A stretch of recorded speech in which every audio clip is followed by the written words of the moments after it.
Jabbar पटेलांनी बाबासाहेबांवर cinema केला. तो cinema खूप चांगला झाला न झाला हा मुद्दा वेगळा. मामुटीला भूमिका केली. मगाशी तुमच्या व्यक्तिमत्वाचा उल्लेख झाला. मामुटीला विचारलं की म्हणजे बाबासाहेबांचा रोल करताना कसं वाटलं. म्हटलं मी एवढ्या भूमिका केल्या पण एवढा अवघड रोल, अवघड भूमिका दुसरी कुठलीच नव्हती. तो असं म्हणाला, मामुटी असं म्हणाला, म्हणजे मी सगळं आणू शकतो, बाबासाहेबांच्या डोळ्यातली स्वप्न कशी आणू शकतो. त्या माणसाच्या डोळ्यामध्ये एवढी स्वप्न दिसतात म्हणजे प्रत्येक वेळी की मला काहीतरी करायचं आहे. तो रोल केला, सगळं झालं. ब्राझीलमध्ये हा सिनेमा रिलीज झाला एका फिल्म फेस्टिवलमध्ये आणि जब्बार पटेल स्वतः गेलेले होते.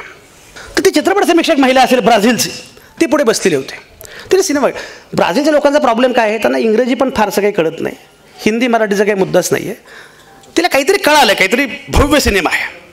सिनेमा झाल्यानंतर बाहेर ते जब्बार पटेलांना भेटली. म्हणजे तुम्ही दिग्दर्शक का विकास, तुम्ही दिग्दर्शक का.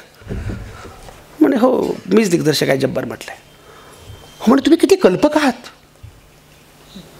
तुम्ही किती इनोव्हेटिव्ह आहात, तुम्ही अशी व्यक्तिरेखा कल्पनेनं रेखाटली आहे याची कल्पनाही आम्ही करू शकत नाही. जब्बार म्हणे एक्सक्यूज मी, ही काल्पनिक वगैरे व्यक्तिरेखा नाही आहे, हा खराखोरा माणूस आहे. हा खराखोरा माणूस आमच्या देशामध्ये जन्मला, त्यानं आम्हाला नवा जन्म दिला. म्हणजे खराखोरा माणूस. माया ती बाई पाया पडली आणि ती असं म्हणाली की जगाच्या इतिहासामध्ये मी अनेक महापुरुष पाहिले पण हा एकमेव महापुरुष आहे ज्याने त्याच्या एकाच हयातीमध्ये एक राज्यघटना जाळली, मनुस्मृती नावाची, आणि त्याच हयातीमध्ये दुसरी राज्यघटना दिली, संविधान नावाचं.